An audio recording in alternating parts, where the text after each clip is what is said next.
नमस्कार साथियों, मैं मनीष भारती संस्कृति आईएएस प्लेटफॉर्म पर आपका स्वागत करता हूं। साथियों, आज एक बहुत दिलचस्प खबर हमारे साथ है और इस पर चर्चा गृह मंत्रालय में चल रहा है। आप देखेंगे बहुत सारे न्यूज़पेपर ने इसको कवर भी किया है। कहा गया है कि लद्दाख को राज्य का दर्जा दिया जा सकता है। अब ये क्यों कहा जा रहा है कि लद्दाख को राज्य का दर्जा दिया जा सकता है? चूंकि 2019 में जम्मू कश्मीर से अलग कर दिया गया था लद्दाख को और उसे एक यूटी बना दिया गया था, यूनियन टेरिटरी में कन्वर्ट कर दिया गया, एक केंद्र शासित प्रदेश हो गया था। इसको लेकर के लंबे समय से मांग चल रहा था कि लद्दाख को आप पूर्ण राज्य का दर्जा दे दीजिए और एक जो मांग था कि छठी अनुसूची, संविधान के छठी अनुसूची में इसे शामिल कर दीजिए। इसको लेकर के लंबे समय तक देखेंगे लोकसभा चुनाव से ठीक पहले तक सोनम वांगचुक, जो वहां के एक पर्यावरणविद हैं, जिनके नाम पे 3 इडियट्स फिल्म भी बना था, आमिर खान का कैरेक्टर उसमें वही थे। तो ये सारे चीजें कहा गया था, लंबे समय से मांग किया जा रहा था। अब ये समझ में आ रहा है, गृह मंत्रालय की तरफ से ये खबर बताया जा रहा है कि संभव है आने वाले कुछ समय में लद्दाख को राज्य का दर्जा दिया जा सकता है। ठीक है, अब देखते हैं, जरा इसको विस्तार से समझने की कोशिश करते हैं। 2019 में लद्दाख को केंद्र शासित प्रदेश बना दिया गया था और यह कब हुआ था? 5 अगस्त 2019 को हुआ था, है ना। 5 अगस्त 2019 को जम्मू कश्मीर भी एक जो है केंद्र शासित प्रदेश बन गया था और लद्दाख भी बना था। अभी मैं बताऊंगा, उसको मैप के थ्रू बता दूंगा तो आपको ध्यान में आएगा। इसके बाद यहाँ के लोग ये मांग कर रहे थे भूख हड़ताल पर, जैसा मैंने पहले भी कहा था कि जलवायु कार्यकर्ता जो है सोनम वांगचुक, देखिए ये लगातार जो है आपने उस वक्त देखा होगा इनके यूट्यूब चैनल के माध्यम से, इंस्टाग्राम के माध्यम से 21 के 21 दिन की जानकारी भी इस बात को लेकर के दे रहे थे। लेकिन लोकसभा चुनाव से पहले यही कहा जा रहा था कि सरकार के द्वारा कि हम इस पर विचार कर रहे हैं, लेकिन अब यह फाइनल हो रहा है कि सरकार इस बात को लेकर के गंभीर भी है, क्योंकि वहां पर जो लोकसभा का सीट था, सरकार बीजेपी जो है वह हार भी गई थी। तो इस बात को लेकर के भी चर्चा चलने लगा कि वहां के लोग इस बात से काफी नाराज भी हैं। गृह मंत्रालय अब इस चीज को लेकर के फैसला करने वाली है और यह कहा जा रहा है कि लद्दाख में 2 नए जिले भी बनाएंगे। इसके अलावा वहां के जो युवा हैं उनको सेना भर्ती के लिए लद्दाख स्कॉट्स की एक और बटालियन का गठन करने की बात गृह मंत्रालय के द्वारा किया गया है। और एक चीज जो है बोटी भाषा, इसको लेकर के यह कहा गया है कि संविधान के 8वीं अनुसूची में इसे दर्ज कर दिया जाएगा। आप मुझे यह बताइए कि संविधान के 8वीं अनुसूची में अभी कितनी भाषाएं शामिल है? प्रश्न फिर से समझ लीजिए, संविधान के 8वीं अनुसूची में अभी कितनी भाषाओं को शामिल किया गया है? और यदि जो भी भाषाएं शामिल हैं, मान लीजिए आपका आंकड़ा हो सकता है कि सर 18 होगा, 20 होगा, 22 होगा, 26 होगा, तो आप बताइए उतनी भाषाओं में से आप कोई भाषी हैं, कोई भाषा ऐसे बोलने वाले हैं। जैसे कि संविधान में एक भाषा मैथिली है, तो मैं मैथिली भाषी हूं। ऐसे ही हो सकता है कि आपकी कोई भाषा हो, मातृभाषा उसमें शामिल हो, तो वह भी मुझे लिख के बताइए किस क्षेत्र में वो भाषा बोली जाती है। ठीक है, चलिए आगे बढ़ते हैं। लेह कारगिल का स्वायत्त पर्वतीय परिषदों और ताकतवर इसको बना दिया जाएगा। क्षेत्र के निवासियों को इसमें क्या होगा? तो नौकरी, जो सरकारी नौकरी की बात की जा रही है वह, और भूमि अधिकार जो हैं उनके, वह और भी संरक्षित इससे हो सकता है। अब लद्दाख की मांग पर चलेंगे, उससे पहले जरा हम समझते हैं लद्दाख की डिमांड। में आपको एक एक करके बताऊंगा, जरा उससे पहले मैं आपको ले चलता हूं उस मैप के, यहां पर इस कहानी को समझिए। ये जो तारीख रहा 5 अगस्त 2019, यह एक ऐतिहासिक तारीख रहा, चूंकि भारत के पार्लियामेंट ने जो है यहां पर जम्मू कश्मीर रीऑर्गेनाइजेशन एक्ट 2019 लाया था। उससे क्या किया गया, जम्मू कश्मीर ये जो पूरा हुआ करता था, इसे 2 भाग में यहां पर बांट दिया गया। 2 भाग में बांटते हुए इसे जो है, इस एरिया को, जम्मू कश्मीर को, इसे यूटी बनाया और इस एरिया को भी यूटी ही बना दिया। ठीक है, दोनों यूनियन टेरिटरी हो गया। फिर आप कहेंगे अंतर क्या है? एक ही बार बोल देते, दोनों यूटी बन गया। यहां पर अंतर यह है कि इसमें असेंबली होगा और ये जो है विदाउट असेंबली होगा। कहने का तात्पर्य यह हो गया कि इस एरिया में विधानसभा चुनाव नहीं होगा। केंद्र के प्रतिनिधि जो होंगे वही यहां पर कार्यभार सारा कुछ देखेंगे। लेकिन यह जो जम्मू कश्मीर है, जम्मू कश्मीर की स्थिति ठीक वैसी ही हो गई जैसी कि दिल्ली और पुडुचेरी की हुआ। क्योंकि यहां पर जो होंगे एलजी होंगे, एलजी जो यूटी में जो जैसे कि राज्यों में पूर्ण राज्य होता है तो वहां गवर्नर होते हैं, यूटी में क्या होते हैं, एलजी लेफ्टिनेंट गवर्नर होते हैं, जैसे कि दिल्ली में भी है। तो ठीक यहां पर ये इस यूटी में एलजी होंगे, जो कि अभी मनोज सिन्हा है जम्मू कश्मीर के। तो ये सारा चीज देखेंगे, लेकिन यहां पर मुख्यमंत्री भी होंगे, जैसे कि दिल्ली में है, चुने हुए प्रतिनिधि के रूप में यह भी काम करेंगे। लेकिन 2019 के बाद अभी तक यहां चुनाव नहीं हुआ है। केंद्र सरकार को और इलेक्शन कमीशन ऑफ इंडिया को सुप्रीम कोर्ट ने लास्ट ईयर यह सलाह दिया था, या कह सकते हैं आदेश दिया था, कि इस साल यानी कि 2024 में 30 सितंबर से पहले आप जम्मू कश्मीर में विधानसभा चुनाव करवा लीजिए, जिसको लेकर के अभी हिंट भी मिलने लग गया है। संभव है कि ये 2-3 महीने में ये चुनाव यहां पर हो सकता है। अभी कल ही जो है मैं एक जगह आर्टिकल पढ़ रहा था कि इलेक्शन कमीशन ऑफ इंडिया ने बहुत सारे अधिकारियों की ट्रांसफर पोस्टिंग जो है यहां पर जम्मू कश्मीर में करनी शुरू कर दी है। तो ये चीजें अब यहां पर देखा जा रहा है कि चुनाव शायद नजदीक आने वाला है। इससे पहले यहां पर देखेंगे तो एलजी को ठीक वैसा पावर दिया गया, जम्मू कश्मीर के एलजी को, जैसे कि दिल्ली के एलजी को है, यानी कि ट्रांसफर पोस्टिंग में भी जो है जम्मू कश्मीर के एलजी को बहुत ज्यादा पावरफुल बना दिया गया है। तो कुल मिलाकर के देखा जा रहा है आने वाले समय में जल्द ही यहां पर चुनाव हो सकता है, यह भी कहा गया, सुप्रीम कोर्ट के द्वारा भी कहा गया, यहां पर प्राइम मिनिस्टर भी कहते हुए नजर आते हैं। देश के गृह मंत्री जो है अमित शाह जी लोकसभा में ये कहते नजर आते हैं कि समय आने पर हम जम्मू कश्मीर को पूर्ण राज्य का दर्जा भी दे देंगे, फिलहाल तो ये स्थिति नहीं है।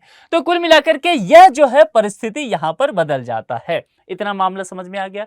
अभी जो बात हम करने वाले हैं ये लेह लद्दाख वाले एरिया की। देखिए यहां से कुछ एरिया तो अक्साई चीन में चला जाता है, ये एरिया कट के, और यहां से कुछ हिस्सा है ये गिलगित बाल्टिस्तान पीओके वाला आ जाता है भारत का भी हिस्सा, लेकिन फिलहाल इस पर पाकिस्तान का जो है वह कब्जा है। ये एरिया जो पड़ता है वह क्या पड़ता है, LOC लाइन ऑफ कंट्रोल, और ये वाला चीन से साथा जो है अक्साई चीन से, वह LAC पड़ता है लाइन ऑफ एक्चुअल कंट्रोल। इतना मामला समझ में आ गया है। तो इस एरिया को लेकर के पूरा जो है अभी डिमांड किया जाता रहा। इतना चीज समझ गए, यही बातें यहां पर लिखा हुआ देख लीजिए, ठीक है। ये सारे चीजें यही मैंने बताया, जम्मू और कश्मीर पुनर्गठन अधिनियम 2019 इसे लाया गया था, और यहां पर ये सारी चीजें जो है विशेष अधिकार जम्मू कश्मीर का खत्म कर दिया गया था, ठीक है। चूंकि दोहरी नागरिकता वगैरह वहां पर था, उसका अपना संविधान था, ये सब खत्म कर दिया गया था। अब यहां पर जो मांग है यहां के लोगों का, जरा उसे समझने की कोशिश करते हैं, इनकी डिमांड क्या है। देखिए लिस्ट बना दिया है मैंने कुछ डिमांड का। पहली मांग देखिए, पूर्वोत्तर राज्यों की तरह लद्दाख को भी संविधान की 6ठी अनुसूची में शामिल कर दिया जाना चाहिए। पूर्वोत्तर राज्य, नॉर्थ ईस्ट के जो कुछ राज्य हैं उनकी बातें किया गया, 7 सिस्टर्स को लेकर के। तो कौन कौन से राज्य वहां 6ठी अनुसूची में है आप मुझे कमेंट बॉक्स में लिख करके बताइए। दूसरी मांग, अच्छा 6ठी अनुसूची में शामिल होने से फायदा क्या क्या होगा मैं बताऊंगा अभी आपको।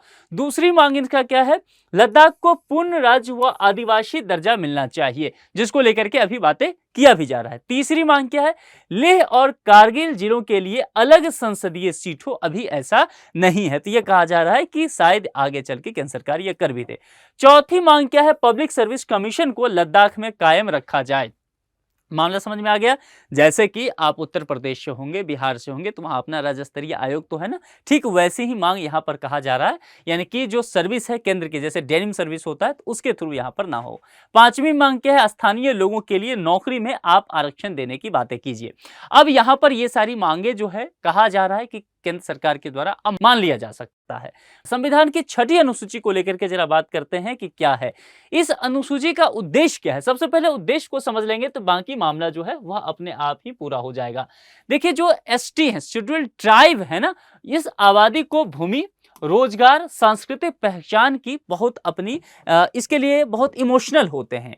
जल, जंगल, जमीन और इनका जो कल्चर है, इनकी जो रीति रिवाज है, परंपरा है, ये नहीं चाहते हैं खोना। अब बाहरी आदमी अगर वहां पर पहुंचता है तो जाहिर सी बात है इनके साथ निर्जातीय संघर्ष होगा। कैसे मणिपुर में हो रहा है, नॉर्थ ईस्ट में, नागालैंड में कैसे हो जाता है, तो ये चीजें यहां पर चलता हुआ नजर आता है। इसीलिए कह रहे हैं कि हमें जो है अब 6ठी अनुसूची में दे दीजिए, ताकि हमें जो है एक सेफ गार्ड मिल जाएगा। संविधान के अनुच्छेद 244 के तहत 6ठी अनुसूची स्वायत्त विकास परिषदों का निर्माण करती है। इसके माध्यम से क्या क्या होता है, तो स्थानीय और जनजातीय समुदाय की स्वायत्तता की रक्षा की जाती है, ठीक है, जो भूमि, सार्वजनिक स्वास्थ्य और कृषि पर कानून बना सकते हैं, इसको लेकर के बात की जा रही है।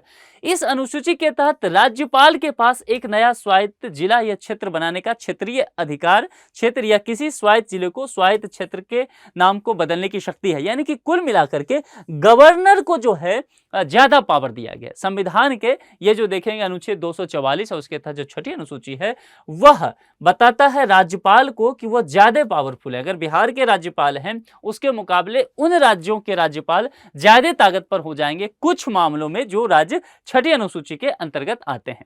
प्रत्येक स्वायत्त जिले में एक जिला परिषद होगी जिसमें 30 से अधिक सदस्य नहीं होंगे। अब देखिए इनमें से 4 जो है वह राज्यपाल द्वारा मनोनीत किया जाता है, जबकि शेष जो है वयस्क मताधिकार के आधार पर चुने जाते हैं। वयस्क मताधिकार कहने का मतलब है जो 18 या उससे अधिक का उम्र होना चाहिए। संसद या राज्य विधानमंडल के अधिनियम स्वायत्त जिलों और स्वायत्त क्षेत्रों पर लागू नहीं होते हैं। ध्यान देना है मैंने क्या लाइन बोला है, बहुत इंपॉर्टेंट है, समझिए। संसद या राज्य विधानमंडल के अधिनियम यानी कि संसद से जो कानून पास होगा, राज्य विधानमंडल संबंधित राज्य से जो भी विधान वहां पास होगा वह उस जगह पर वो जो स्वायत्त क्षेत्र है उस पर लागू नहीं किया जाएगा। ये निर्दिष्ट संशोधनों और अपवादों के साथ लागू होते हैं। ये मामला समझ में आ गया। अब आगे चलें। भूमि, जंगल, नहर के पानी, झूम खेती समझते हैं ना, क्या समझते हैं लिख करके मुझे बताइए। झूम खेती के क्या फायदे और क्या नुकसान है यह भी आप मुझे बताइए। ग्राम प्रशासन, संपत्ति की विरासत, विवाह और तलाक, सामाजिक रीति रिवाजों आदि जैसे कुछ विशिष्ट मामलों पर कानून बना सकते हैं। चलिए यहां पर मैं एक चीज ठहर के आपको बताता हूं। ये जो यहां पर लिखा गया है विवाह और तलाक, ठीक है। अब विवाह और तलाक जो है ये सिविल मामला होता है। यूनिफॉर्म सिविल कोड की लेकर के बात किया गया ना, यूसीसी समान नागरिक संहिता को लेकर के फिलहाल में किस राज्य ने पास किया है? उत्तराखंड ने। तो आपने ध्यान से उत्तराखंड सरकार के आप ऑफिशियल वेबसाइट पे जाएंगे तो ऑफिशियल वेबसाइट पे पूरा जो है बिल के प्रावधान को अपलोड कर दिया गया है। अब ठीक है, आप जाकर के पढ़ सकते हैं डिटेल से। आप जब उसको डिटेल से पढ़ेंगे, हालांकि ये लागू अक्टूबर में होगा लेकिन अपलोड इसीलिए किया गया है गवर्नमेंट के द्वारा ताकि लोग समझ सके, जागरूकता इस चीज को लेकर के ला सके, है ना। अब देखिए इसमें यूसीसी में जब मैं पढ़ रहा था उस पूरे प्रकरण को तो उसमें एक लाइन था कि जो वहां पर शेड्यूल्ड ट्राइब वाले लोग हैं उन पर यह लागू नहीं होगा। यूसीसी वहां उत्तराखंड का उन्हें छोड़ा गया है, बाहर रखा गया है इससे। ठीक यही बात यहां भी कहा गया है कि जो स्वायत्त वाले क्षेत्र होंगे ना तो ये विवाह और तलाक, सामाजिक रीति रिवाज जो है इस पर अपने हिसाब से ये कानून बना सकते हैं। मैंने पहले भी कहा ट्राइबल्स लोग इसको लेकर के इमोशनल होते हैं, भैया होना भी चाहिए, भारत विविधताओं का देश है, क्या दिक्कत है, आपके अपने रीति रिवाज हैं तो उसको एंजॉय तो करना ही चाहिए, है ना। विविधता में एकता है, हम ये नहीं कह सकते कि एक देश है तो सभी लोगों को एक ही जैसा चीजें माननी चाहिए, रीति रिवाज के लेकर के तो कम से कम यही है। हालांकि इस प्रावधान के तहत बनाए गए सभी कानूनों का तब तक कोई प्रभाव नहीं होगा जब तक कि राज्य के राज्यपाल द्वारा अनुमति नहीं दे दी जाती है। तो मैंने पहले कहा कि राज्यपाल के पास विशिष्ट शक्तियां इस मामले में होता है। वर्तमान में 10 स्वायत्त विकास परिषद, ध्यान देना है, इन 4 राज्यों को देख लीजिए, असम, मेघालय, त्रिपुरा, मिजोरम जैसे राज्यों में मौजूद हैं। चलिए, तो कुल मिलाकर के ये पूरा डिबेट था। संभव है जैसा कि अभी तक इनपुट्स है, होम मिनिस्ट्री से बातें कही जा रही है, विभिन्न जो मीडिया हाउसेज हैं इसको लेकर के चर्चा कर रहे हैं, तो संभव है आने वाले समय में आप लद्दाख को पूर्ण राज्य बनता हुआ देख पाएंगे। इस पर एक संभावित प्रश्न है, जम्मू और कश्मीर पुनर्गठन अधिनियम किस वर्ष लागू हुआ था? 2020, 21, 19, 18, 4 में से एक विकल्प सही है। यदि आप लेक्चर को ध्यान से सुने होंगे तो मैंने कई बार ईयर बोला है कि किस साल में यह लागू किया गया था। तो आप इसका जवाब लिख के कमेंट बॉक्स में मुझे जरूर बताइए। आप अपने विचार जरूर दीजिए कि क्या लद्दाख को पूर्ण राज्य का दर्जा दिया जाना चाहिए या नहीं। आप जम्मू कश्मीर में हैं तब भी आप बताइए, या जम्मू कश्मीर के बाहर के निवासी हैं तब भी बताइए, क्या जम्मू कश्मीर को भी लद्दाख के साथ पूर्ण राज्य का दर्जा दिया जाना चाहिए। एक और राज्य जो है वह बेहद विवादों में रहता है, वहाँ के मुख्यमंत्री बहुत विवाद करते रहते हैं कि भैया हमारे राज्य को भी पूर्ण राज्य बना दो, और वह है दिल्ली, देश की राजधानी। तो आप मुझे बताइए क्या दिल्ली को भी पूर्ण राज्य का दर्जा दिया जाना चाहिए और इससे दिल्ली की समस्याएं खत्म हो जाएगी या समस्याएं और बढ़ जाएगी। आज के इस लेक्चर में इतना ही रखते हैं। अपना बेहद ख्याल रखिए। बहुत बहुत शुक्रिया।